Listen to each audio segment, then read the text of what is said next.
क्या डिफरेंस है, क्या सिमिलरिटीज है और क्या एक साथ प्रिपरेशन कर सकते हैं। दोनों ही एग्जाम यूपीएससी करवाता है, लेकिन लेवल ऑफ क्वेश्चन में डिफरेंस होता है। सीएपीएफ के बारे में बात करूं तो सीएपीएफ जो है इंटरनल सिक्योरिटी को मेंटेन करता है।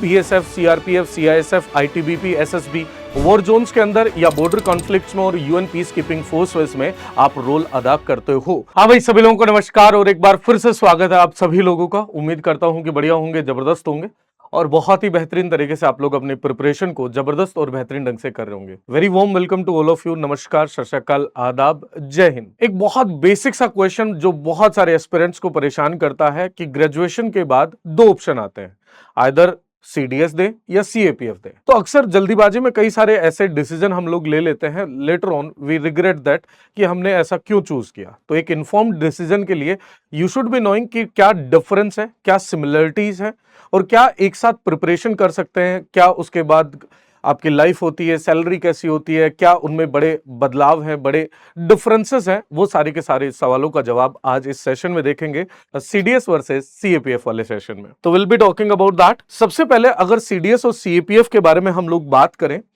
तो दोनों ही आफ्टर ग्रेजुएशन होते हैं। अगर 2027 के बारे में मैं बात करूं, if I talk about CDS वाला एग्जाम, तो सीडीएस जो होगा वो सीडीएस फर्स्ट जो होगा अप्रैल के अंदर होगा और सीडीएस सेकंड जो होगा अराउंड नवंबर होगा और सीएपीएफ का एग्जाम जो है दैट विल बी इन जुलाई 2027। तो अगर इंटीग्रेटेड प्रिपरेशन भी आप कर सकते हो तो बहुत ही अच्छे तरीके से आप लोग कर सकते हो। ऐसा नहीं है डेट क्लैश होंगी, दोनों ही एग्जाम यूपीएससी करवाता है, लेकिन लेवल ऑफ क्वेश्चन में डिफरेंस होता है। सीडीएस थोड़ा इजी टू मॉडरेट साइट होता है और सीएपीएफ में थोड़ा एनालिटिकल होगा, फैक्ट ड्रिवन होगा, स्टेटमेंट ड्रिवन होगा और वहां पर जो क्वेश्चंस आएंगे वो मॉडरेट टू हाई वाली रेंज में आते हैं। आपने पीवाईक्यू भी देखे होंगे, उससे आपको समझ में आया होगा। लेट्स सी बेसिक सा डिफरेंस है क्या। CDS is all about, CDS के अंदर जो आपका ऑपरेशंस होते हैं, सीडीएस में जो अपॉइंटमेंट होता है वो आपका डिफेंस के लिए होता है, यानी कि आपका आर्मी के लिए होता है, यानी कि एक्सटर्नल सॉवरेनिटी को मेंटेन करने में जो फोर्सेस हैं, चाहे इंडियन आर्मी की बात करूं, मैं इंडियन नेवी की बात करूं या मैं इंडियन एयरफोर्स की बात करूं, उनके लिए ये एग्जाम होता है। सिलेबस सिमिलर है, लेकिन जो सीडीएस ओटीए है वहां पर मैथ्स नहीं आता है। तो जिनकी मैथ कमजोर है, जिनको मैथ से डर लगता है, they can opt for CDS OTA. तो बेसिकली आर्मी, नेवी और एयरफोर्स में रिक्रूटमेंट के लिए सीडीएस का एग्जाम करवाया जाता है। वहीं सीएपीएफ के बारे में बात करूं तो सीएपीएफ जो है इंटरनल सिक्योरिटी को मेंटेन करता है। BSF, CRPF, CISF, ITBP, SSB, ये आपके पास इंटरनल काम होते हैं, यानी कि इंटरनल सिक्योरिटी को मेंटेन करने का आपके पास काम होता है। तो दोनों में एक बेसिक सा डिफरेंस है, ये एक्सटर्नल सिक्योरिटी, ये इंटरनल सिक्योरिटी के अंदर काम आते हैं। अब दूसरी बात अगर हम बात करें एलिजिबिलिटी, एज, एजुकेशन, जेंडर या कैसे कैसे रिक्वायरमेंट होती है, तो सीडीएस के बारे में मैं बात करूं तो एज रिक्वायरमेंट जो होती है 19 से लेकर 25 के बीच में होती है, वहीं सीएपीएफ में 20 to 25 होती है। अच्छा, ये एकेडमी वाइज थोड़ी थोड़ी वेरी करेगी, तो जो ऑफिशियल नोटिफिकेशन आता है उसमें डेट लिखा होता है, उससे आप देख लेंगे। एजुकेशन की बात करूं तो यहां ग्रेजुएशन चाहिए होती है। Tech and science for INA and AFA के लिए टेक एंड साइंस का थोड़ा सा पार्ट आपका ज्यादा होना चाहिए। बाकी सीएपीएफ में आप किसी भी बैकग्राउंड से ग्रेजुएट हो, वहां डिफरेंस नहीं होता। जेंडर के बारे में बात करें तो मेल एंड फीमेल दोनों की एंट्री होती है, लेकिन बात मैं बता दूं, केवल और केवल फीमेल्स जो होती हैं वो ओटीए एंट्री के लिए ही अलाउड होती है। सीएपीएफ में male female it does not matter. अगर सीडीएस के अंदर बात करूं, generally unmarried status is required, CAPF में it does not matter. CAPF में it can be either married और unmarried, whether whatever it is. अगर लेवल ऑफ एग्जाम के बारे में बात करूं तो सीडीएस में सबसे पहले रिटन एग्जाम होता है, जिसमें 3 पेपर होते हैं, इंग्लिश, जीके और elementary maths. English properly dedicated, यहां पर अच्छे खासे क्वेश्चंस आते हैं और बहुत अच्छे लेवल के, जिसकी रीडिंग स्किल बहुत अच्छी हो, जिसने बहुत अच्छा पढ़ता हो, नॉवेल्स वगैरह पढ़ने की अगर हैबिट हो, तो यहां पर इंग्लिश आपको अच्छी लगेगी। जीके की बात करूं तो जीके यहां पर सिमिलर सेंस में होगी, लेकिन यहां पर क्वेश्चन जो होंगे वो स्टेटमेंट वाले बेस्ड होंगे, एनालिटिकल, थोड़ा सा थॉट प्रोसेस को जागरूक करने वाले क्वेश्चन होंगे और यहां पर एलिमेंट्री मैथ्स होगी। ओटीए के अंदर वो एलिमेंट्री मैथ्स भी नहीं होगी। जबकि सीएपीएफ में बात करूं तो दो पेपर होते हैं, एक जनरल एबिलिटी एंड इंटेलिजेंस जिसके अंदर आपका जीएस आता है, थोड़ा सा मैथ्स आता है, थोड़ा सा रीजनिंग आता है, अच्छे साइंस के क्वेश्चन आते हैं, और बेसिकली जैसे यूपीएससी सीएससी का एग्जाम करवाता है, आईएएस का एग्जाम करवाता है, वैसे सिमिलर पैटर्न पर ये एग्जाम होता है। लेकिन इसमें एक पेपर 2 होता है जो कि ऐसे और कंप्रीहेंशन पर रहता है, यानी कि वहां पर सब्जेक्टिव होता है। पेपर 1 जो होगा ऑब्जेक्टिव होगा, वो 4 ऑप्शन देगा, उसमें से चूज करना, लेकिन यहां पर आपको लिखना पड़ता है और अच्छा खासा लिखना पड़ता है। तो अगर आपकी राइटिंग स्किल्स बहुत अच्छी हैं, आप रेफर कर पाते हो, ऐसे राइटिंग अच्छी है, और अगर इसकी प्रिपरेशन करोगे तो ये बहुत अच्छे तरीके से आपको प्रिपेयर करना पड़ता है, क्योंकि यहां जो लोग यहां पर पास होंगे मेरे बच्चे, वो भी जरूरी है। ऐसा नहीं कि एक में आपने बहुत अच्छे नंबर ले आए, ऐसा नहीं है।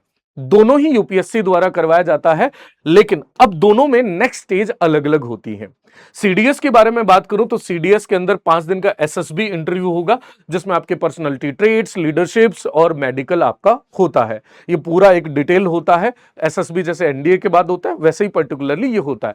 वहीं सीएपीएफ में बात करूं तो यहां पर जैसे कि यूपीएससी सिविल सर्विसेज एग्जामिनेशन में इंटरव्यू होता है, यहां पर आपका इंटरव्यू होता है, पैनल बैठता है और वो इंटरव्यू लेता है। बाद में मेडिकल के अंदर अगर मैं बात करूं तो एंड्योरेंस टेस्ट होता है, रेस होती है, हाई जंप होता है, शॉर्ट पुट होता है, ये सारा का सारा डिफरेंस है एग्जाम पर्सपेक्टिव में।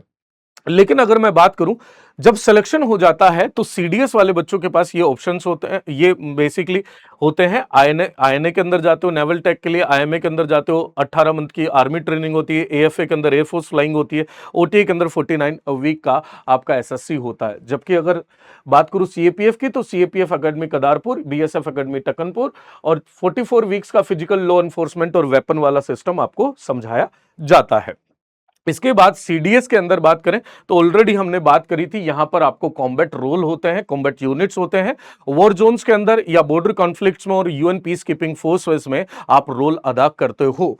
लेकिन सीएपीएफ में आपको मैं बताऊं तो सीएपीएफ जो है इंटरनल सिक्योरिटी को मेंटेन करने के लिए काम आता है, जैसे एंटी नक्सल ऑपरेशंस और काउंटर इंसर्जेंसी, राइट्स को मैनेज करना, वीआईपी सिक्योरिटी और सेंसिटिव इलेक्शंस को यहां पर आपको सिक्योरली करवाना होता है। That is the basic job profile में जो डिफरेंस है।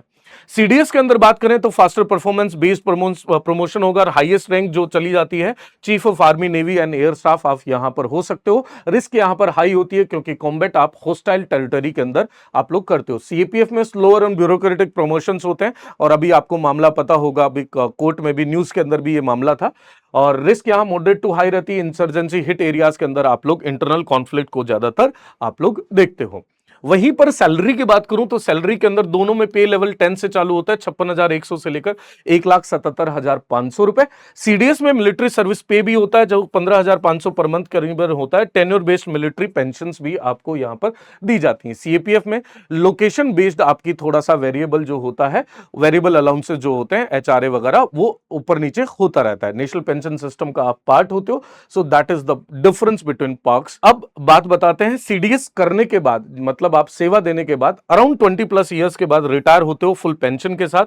अपॉर्चुनिटी होती है डिफेंस स्ट्रैटेजिक थिंक टैंक्स में, पीएसयू रोल्स में, और डिफेंस अटैचे के अंदर आपके पास अपॉर्चुनिटी होती है। सीएपीएफ अगर आप करते हो, सीएपीएफ में रिटायरमेंट होने के बाद सीनियर इंटरनल सिक्योरिटी रोल्स आपको देते हैं, highly coveted operation to NSG, black cats, रॉ, एनआईए, यूनाइटेड नेशंस के मिशंस वगैरह के अंदर आपकी हेल्प ली जाती है। अब बेसिक डिफरेंस कैसे करें, कैसे चूज करें, तो आपको यह देखना है, are you drawn to traditional warrior lifestyle and combat lifestyle? अगर यस है तो भाई आपको psychological crucible of the SSB, यानी कि वो 5 दिन का एसएसबी उतना ही इंपॉर्टेंट हो जाता है जितना रिटन एग्जाम हो जाता है। तो उस सिनेरियो के अंदर आप चूज करें सीडीएस। लेकिन अगर आपको लगता है कि इंटरनल लॉ एंड ऑर्डर और कमांड विद इन इंडिया आप चाहते हो, तो कॉन्फिडेंस और आपके फिजिकल एंड्योरेंस बहुत बेसिक सा होता है, मैंने भी कर लिया था। रिटन परफॉर्मेंस आपको यहां पर बेटर चाहिए होती है, आंसर राइटिंग आपकी बहुत अच्छी होनी चाहिए, क्योंकि पेपर 2 भी उतना ही इंपॉर्टेंट होता है। अगर वो आपके अंदर कैपेबिलिटीज हैं तो आप सीएपीएफ को चूज करें। नाउ सिंपल सा at the and I will say, the uniform may differ but the mission remains the same, India's security. Whether you command a battalion at the border or lead a unit controlling internal insurgency, you serve the tricolor with the pride. दोनों में ही आप देश की सेवा कर रहे हो।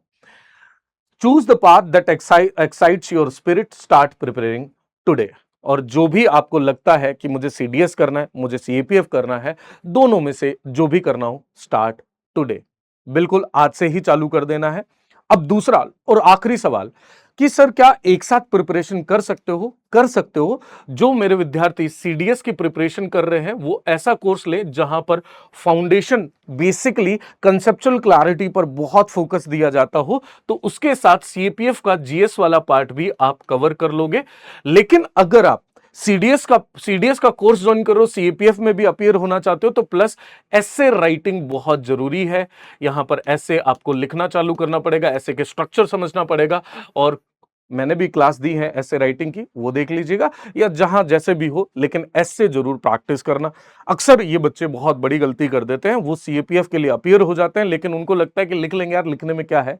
लेकिन writing is an all together a different art, बहुत अलग होता है। It is a communication art, बहुत डिटेल्ड होता है, बहुत छोटी छोटी निटिग्रिटीज होती हैं। तो इसलिए इन चीजों का ख्याल रखिएगा। बाकी मिलता हूं मैं अगले सेशन में, तब तक के लिए ख्याल रखिए, ध्यान रखिए। और सेशन कैसा लगा नीचे लिखकर जरूर बताइएगा, और आपको क्या चूज करना है और क्यों, ये नीचे कमेंट सेक्शन में जरूर लिखकर बताइएगा। जय हिंद, जय भारत।